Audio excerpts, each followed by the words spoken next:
Good morning Anil ji, good morning Deepanshu. देखिए, जो आज का पिक है वो लार्सन एंड टुब्रो है, जो आपने अभी थोड़े समय बताया। मुझे लग रहा है कि बायबैक की प्राइस 3,200 कर दी है, लेकिन जिस प्रकार की ऑर्डर बुक और एग्जीक्यूशन कंपनी कर रही है, मुझे लग रहा है कि FY 24 बहुत ही दमदार ईयर रहेगा। हमको लग रहा है कि नॉट ओनली मार्जिन्स में इजाफा होगा, लेकिन वर्किंग कैपिटल में जो पहले दिक्कत थी वो भी थोड़ी इम्प्रोवाइज होने की अपेक्षा है। प्लस जिस प्रकार का न्यूज़ फ्लो G20 के समिट पे डिफेंस पे आया है, मेरे ख्याल से डिफेंस एक ऐसा सेक्टर है जहां पे एल बहुत बड़ा रोल प्ले करेगा। मेरे ख्याल से नियर टर्म में 3,000 रुपए का टारगेट प्राइस मुझे लग रहा है पॉसिबल लग रहा है। और कहीं ना कहीं यहाँ पे भी अगर कोई खरीदता है तो अच्छे डिप्स में अच्छी रिस्क रिवॉर्ड मिलेगी। अनिल जी, दूसरा स्टॉक जो कैश मार्केट का एक बैटरी स्टॉक है वो अमरा राजा है, वो हमको काफी पसंद है। शेयर का प्राइस करीबन 650 चल रहा है और कंपनी ने पहले तिमाही में भी काफी अच्छा नंबर डिक्लेयर किया है। इनकी इलेक्ट्रिक व्हीकल लिथियम बैटरी और जो इलेक्ट्रिक व्हीकल चार्जर्स का जो बिजनेस है वो अगले साल होपफुली यहाँ से कमीशन होना चाहिए। कंपनी बिल्कुल कर्जा मुक्त है, करीबन 10,000 करोड़ का टर्नओवर पे इन्होंने पिछले साल 695 करोड़ का प्रॉफिट किया था। हमको लग रहा है कि इस साल करीबन 750-760 करोड़ की प्रॉफिट आएगी, करीबन 45 रुपए की अर्निंग। अगले साल के लिए अगर कोई खरीदना चाहे तो मुझे लग रहा है 750-775 का एक टारगेट प्राइस पॉसिबल है। तो ये मेरी तरफ से दूसरा पिक। देखिए, मुझे लग रहा है कि लंबी अवधि के लिए मुझे लग रहा है इनका जो बिजनेस मॉडल है वो काफ़ी रोबोस्ट है, प्लस अच्छी रिकवरी हमने इनके नंबर्स में देखने को मिली है। मेरे ख्याल से इस ब्लॉक डील के बाद जो खरीदार होंगे, अगर बड़े इंस्टीट्यूशनल इन्वेस्टर्स एंटर करते हैं तो स्टॉक में थोड़े अच्छे स्ट्रॉन्ग एंड्स आएंगे। मेरे ख्याल से इस साल डेफिनेटली आपको डिसबर्समेंट्स और जो एसेट क्वालिटी का जो इशू है वो काफ़ी अच्छी तरह से इम्प्रूव होने देखेगा। और सबसे बड़ी बात, ऑटो ट्रैक्टर ऐसे नए सेगमेंट्स में इनको काफी ग्रोथ मिलने की संभावना है। तो मेरे ख्याल से जिनके पास है वो होल्ड करे। अगर होपफुली यहाँ पे आज थोड़ा सा स्टॉक ब्लॉक डील के बाद थोड़ा बहुत अगर करेक्ट होता है या थोड़ा स्टेबल रहता है तो खरीदने के मौके समझना चाहिए। At least from a medium term point of view अच्छा रिस्क रिवॉर्ड बन सकता है। दीपांशु, देखिए, शॉर्ट टर्म में हो सकता है कि शुगर की कंपनीज में थोड़ा सा हल्का मुनाफा वसूली आपको देखने को मिले, क्योंकि शुगर एक कंट्रोल्ड सब्जेक्ट है। हालांकि सेक्टर तो डीरेगुलेटेड है, लेकिन गवर्नमेंट नहीं चाहेगी कि रनअवे प्राइस शुगर प्राइसेस में हो। मुझे लग रहा है कि देखिए, फंडामेंटली शुगर कंपनीज काफ़ी वेल पोजिशनड है। एक तो ग्लोबली शुगर की कीमतें बढ़ रही है, दूसरा जो प्राइम मिनिस्टर नरेंद्र मोदी जी ने जो G20 के समिट में कहा कि बायोफ्यूल एक अभी ग्लोबल थीम वो बनाना चाहते हैं, तो इसका मतलब है कि एथेनॉल का डिमांड बहुत बढ़ेगा। इनफैक्ट एथेनॉल टेक्नोलॉजी प्लांट्स बनाने वाली जो कंपनियां है, स्पेसिफिकली प्राज, इनके लिए काफ़ी बड़ी अपॉर्चुनिटी रहेगी। तो मेरे ख्याल से देखिए, नियर टर्म में तो लग तो रहा है कि क्रूड अगर 90-95 डॉलर्स के आसपास जाता है तो एथेनॉल की डिमांड बढ़ेगी। गवर्नमेंट भी चाहेगी कि ज़्यादा ब्लेंडिंग हो, ज़्यादा supplies oil marketing companies sugar company से ले ले। तो मुझे लग रहा है कि गिरावट में अगर खरीदने के मौके कोई ढूंढता है और अगर 6 से 12 महीने का पोजीशन रखता है तो अच्छी खासी रिस्क रिवॉर्ड मिलेगी। ये जो गवर्नमेंट का रेगुलेशन का जो इम्पैक्ट आज आप बता रहे हो, ये काफ़ी टाइम से एक्सपेक्टेड था।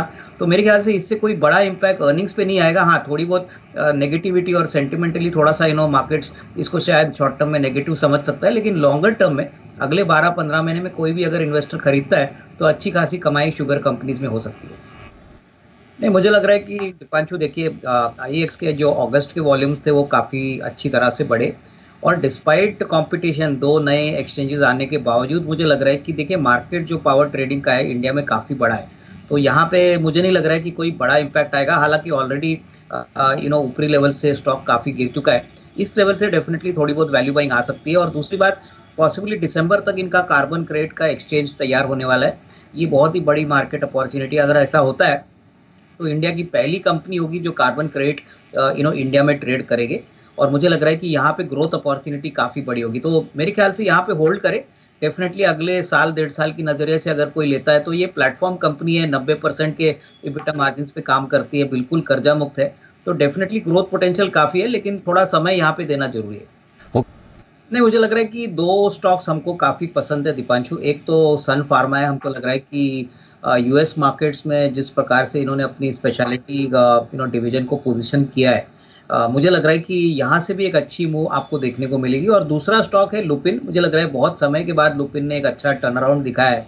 अगर किसी का नज़रिया 6 to 12 मंथ्स का है तो मुझे लग रहा है कि अभी भी इस लेवल से एक एंट्री की जा सकती है। लुपिन में जो ऑपरेटिंग लिवरेज है प्लस जो री रेटिंग का पोटेंशियल है, मुझे लग रहा है काफ़ी सिग्निफिकेंट है।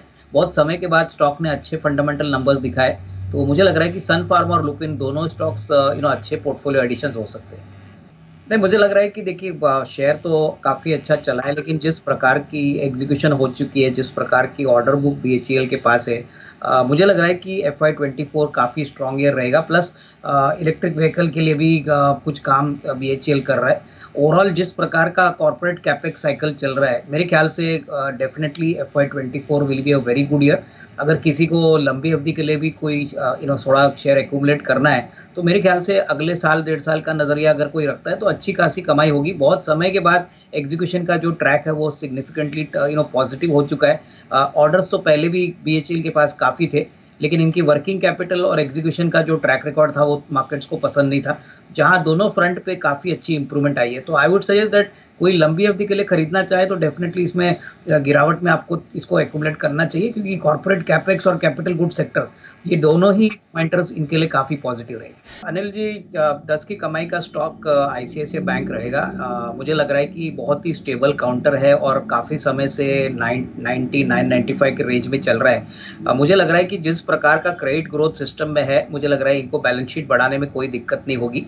हमको लग रहा है कि not only core banking business, but उनके सारे जो सब्सिडरीज है, जैसे कि इंश्योरेंस है, एसेट मैनेजमेंट कंपनी है, ब्रोकिंग है, यहाँ पे बहुत अच्छे नंबर्स आपको दूसरे क्वार्टर में देखने को मिलेंगे। Not only short term but medium term में मुझे लग रहा है कि करीबन 1150-1200 का टारगेट अगले 12 से 15 महीने में पॉसिबल है। तो ये एक अच्छा लेवल है, इसको एक्यूमुलेट करने के लिए मुझे लग रहा है कि जिन्होंने पहले लिया नहीं है, अभी भी ले सकते हैं। मेरे ख्याल से आराम से अगले 12 से 15 महीने में ये काफ़ी अच्छा आउट परफॉर्मर साबित होगा। तो मेरी तरफ से 10 की कमाई में ये दिग्गज शेयर आईसीआईसीआई बैंक।